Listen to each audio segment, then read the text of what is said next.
the change up here in their strategy?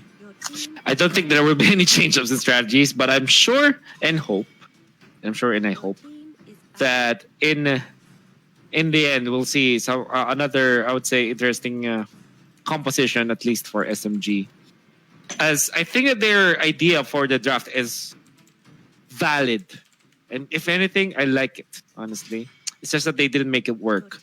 Probably because Geek Fam's lineup is much easier to pull off. And it looked like in many moments in that game, that factor of being an easier lineup to pull off played a lot, because it allowed them to not be punished by their overextensions, and it also allowed them to push a lot and invade a lot against their opponents. And an easier lineup is, I agree with you, is what SMG needs to pull off here. And yeah, they had CCs for days, but you know, they weren't able to execute them properly. But with a change up here on the with the Valor pickup, things might just change. We'll see. Valier, as well as the Hylos, should be like the priority here for SMG. But then again, for Geek Fam, they can get ahead with this SAMs. And they even steal the Atlas this time. I think that Atlas is probably one of the heroes that Malaysia really loves to have. It's like in the Philippines having your Grox and your Kufras, but for Malaysia, they really love the Atlas. I think that even with the other broadcasts that we have previously, this is also their go-to.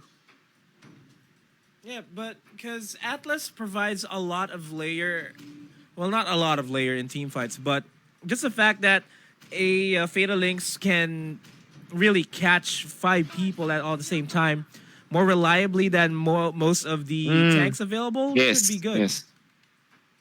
And it's not like it's the only thing that Atlas does. I mean, Atlas has that innate mobility as well, and very tanky too. And lane presence is also there. So there's a lot of kit that can have.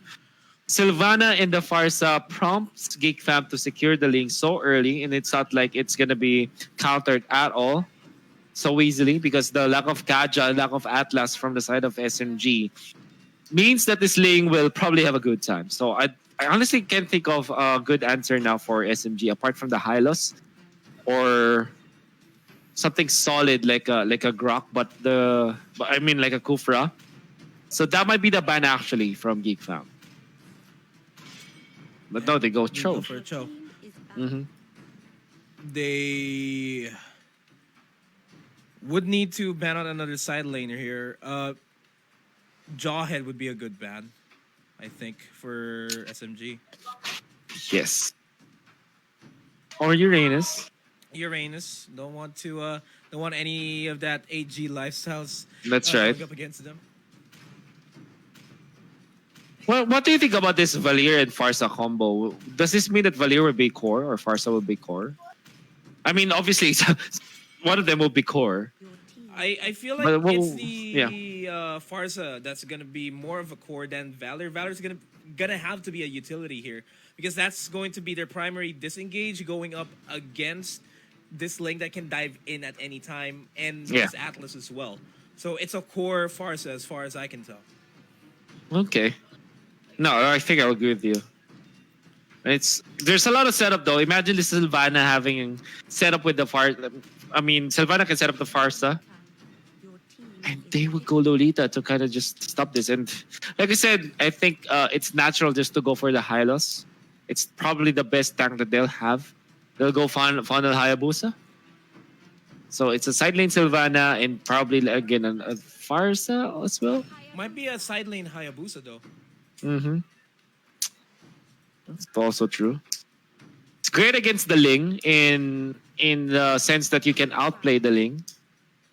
If you time it perfectly, your shadow kill will be able to like stop this Ling as well. So is this Uranus? Ooh, Leomord. Okay. Kufra is gonna be a problem for the Leomord. I don't think that they'll pick the Leomord unless they are crazy. I think Crazy is a little bit lame. Is that gonna go for? Okay. So do not be surprised if you're seeing this Gushen and there go execute with it or purify. But I think it's okay to go for execute this time. Do not be surprised about the side laning Gushen. This is already proven and tested in many occasions. It allows them to burst, and there's a lot of burst targets now for Gushen, which means that the Gushen will have a great time because he can eliminate the Farsa, the Valier, as well as the Hayabusa. And if he, for example, takes out the Valier and lets go of the Farsa and the Hayabusa first, it's still okay.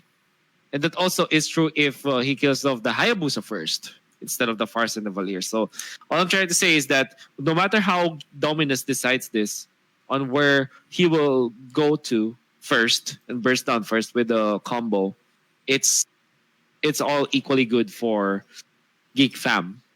And it also allows for the Ling to have that additional burst of damage, which allows them as well to win fight. So this is really standard stuff from Geek Fam.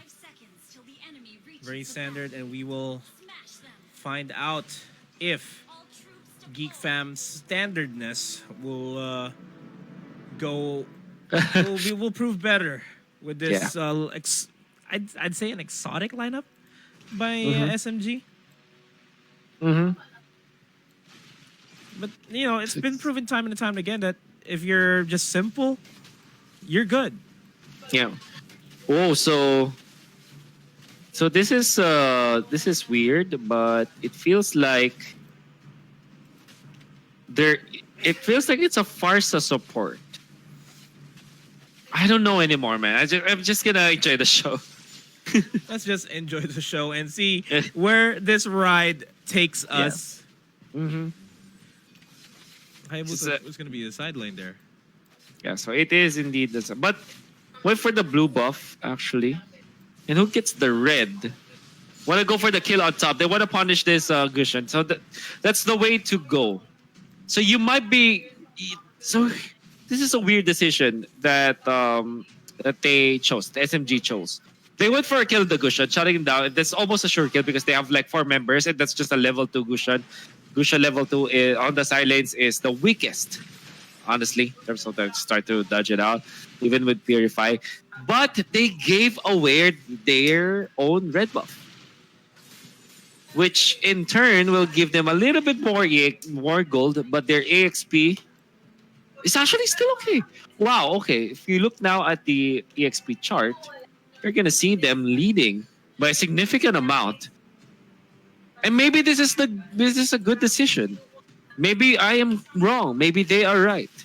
Maybe that's the better trade.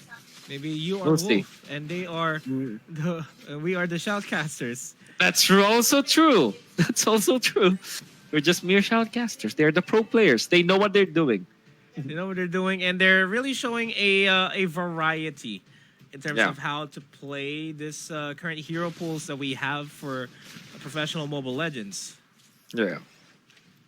So at the end of the first rotation, so first 2 minutes, the leaders of Gold and EXP are blue side. Even after us saying that it's weird. But Farsa top lane, it's a solo kill against Dominus, who's just level 3 at this point. So you see now how rewarding pressuring that Gushen was. Because that meant that the Farsa will have level 4 while he is only at level 3. And that also means that the Feather Dare Strike surely will take down the Gushen. Without the incandescence, it's almost impossible for him to survive. And now, he is behind by a lot. And really, a Farsa with being able to secure at least 1 item in the early game will be painful. Dropping down the Feathered Airstrike and just melting down the HPs of everybody. One thing that's good and going for Geek Fam now is that they do have Retribution on Sorn, our Ling, and they were able to get the turtle, so that's good. And so far, this Ling is at 2K, a little bit ahead of the Hayabusa. They want to go for Neo-chan now. So much damage, stun and control. And they'll take out that. Top lane though. Dominus able to burst down the Farsa, of course. And when the Feather Strike is popped, yep, Sonic is just a sitting duck against this Gushin. They are, and yeah, this Gushin pick really now makes sense against this Farsa because just like what you said, the sitting duck, one full combo, regardless of levels, would take down the Farsa. But the case here for Geek Fam is that they need to find an opening where Dominus would just be able to freely go into the back lines and target that Farsa. And I don't think SMG would allow that to happen. Top lane, they want to go for the Hayabusa. Can they take no time? Yes, they can. This is cushion. And just one stun was what they needed. And SmoothX, knowing that they don't have Purify on the Hayabusa, gives them the license to actually go for that kill. And with a better positioning from Rumpel as well as Dominus, they were able to take down that Hayabusa. And that Gushin has now recovered, my friend. The early game didn't matter anymore. Yeah, the gold and EXP now leaning towards the side of Geek Fam, and Gushin will start to hurt nonetheless. Tier 1 turret is going to go down here, equalizing the top lane equilibrium. Bottom lane still in favor of Geek Fam. Finally having the Calamity Reaper too. It's going to significantly add to that damage output. Speaking of damage output, here comes the Tempest of Blades securing the kill onto Neo-chan. But Dominus, though, will be able to take down Farsa solo kill. Yep. Top lane. And even taunting. Taunting. Whoa! Catches too. There is going to be the shadow kill and the follow-up stun. But is this going to be enough? SmoothX, though, he's going to survive for now. So many members so low now for Geek Fam, but in comes the kill from Sword, fights the Hayabusa, proves to have the better blade, and takes down the Kufra for the double kill in the end. Will they go for this steal on the Orange? Quite greedy at this point. You have to be careful about the Farsa, but it seems like the Farsa is going to be the one to take them down. No. Ambitious, I'd say. But a good effort, though, nonetheless. Good effort, true. Yeah. It's a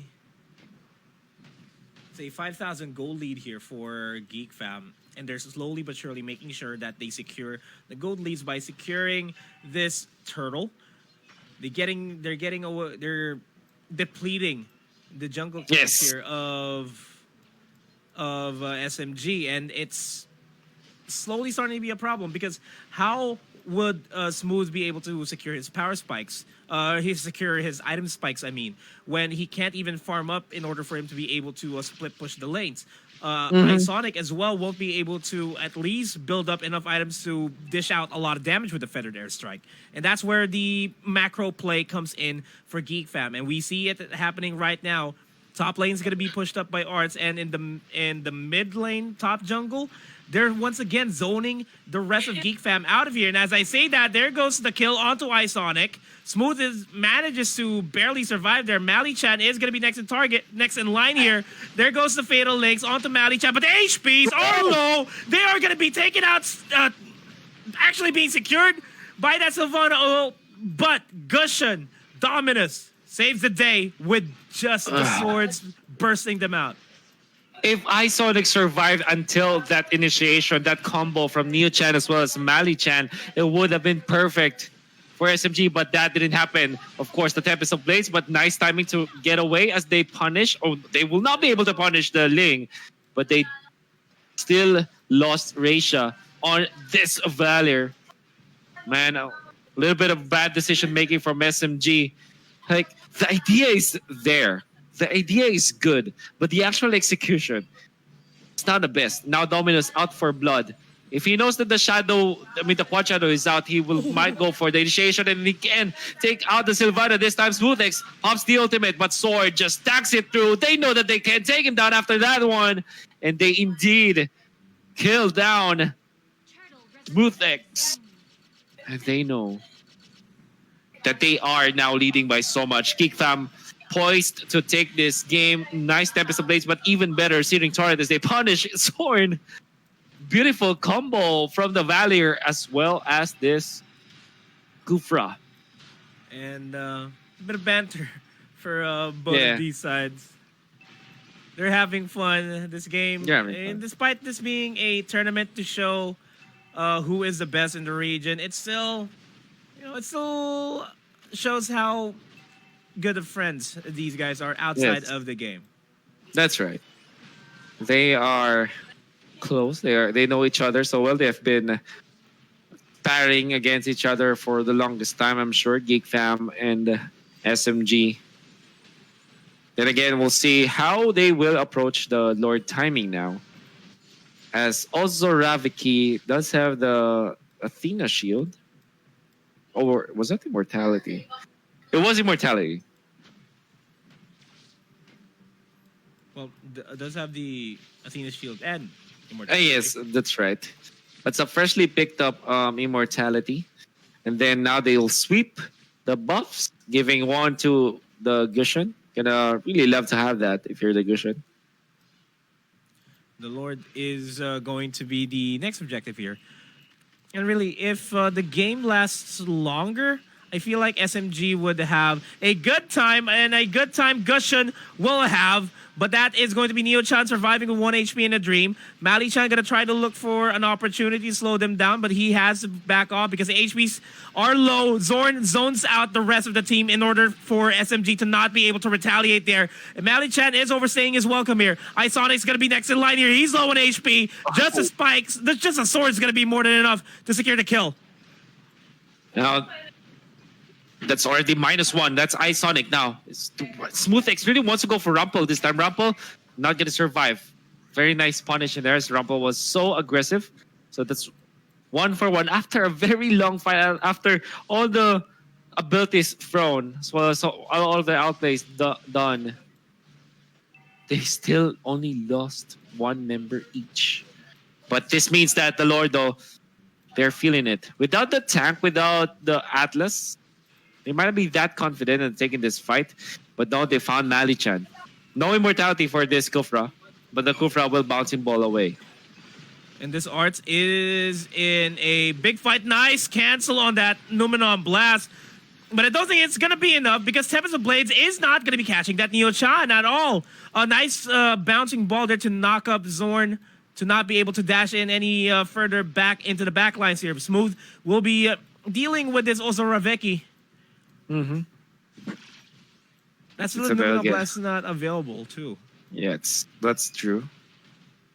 They still feel not confident though. At least SMG, knowing that they have good wave clear, they'll not get out of their base. They have the far set to just defend and maybe look for punishments.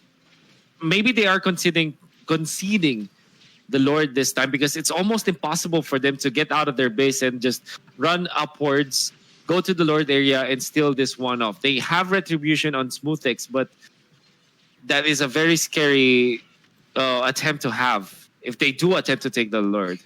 Especially when Rumpel as well as Ozo Raveki are covering so much ground when it comes to defending this Lord take. And I've said a lot, but again, the Lord is still going to be taking a nice stun coming out from Mali-chan, but it's not going to be enough. It doesn't have the immortality, and because of that, he will fall now. Jumping from Arts, Zorn also jumps in, pops the ultimate, goes for Isonic, takes down the Farsa. Can he be punished this time? No, as the double kill is there from the Gushan, making sure that he will take down his enemies that weren't taken out by Zorn himself. Now, it's going to be a kill on the Thams. He's actually trapped in a very bad defend. It's almost impossible for GEEK Fam to lose this game. Almost impossible indeed. One big team fight though, if they can turn this around, I feel like that would be the case. It's still doable, just like what we said during the fight between Sun Sparks and Onyx PH. It's not over until the fat lady sinks, and Mali-chan is going to try to push everyone back. Does have the range available, but the burst down is just way too much here. Numenon blasts on the fountain itself, and the Lord will finish it off and finish off the day with a 2-0 victory is GEEK Fam.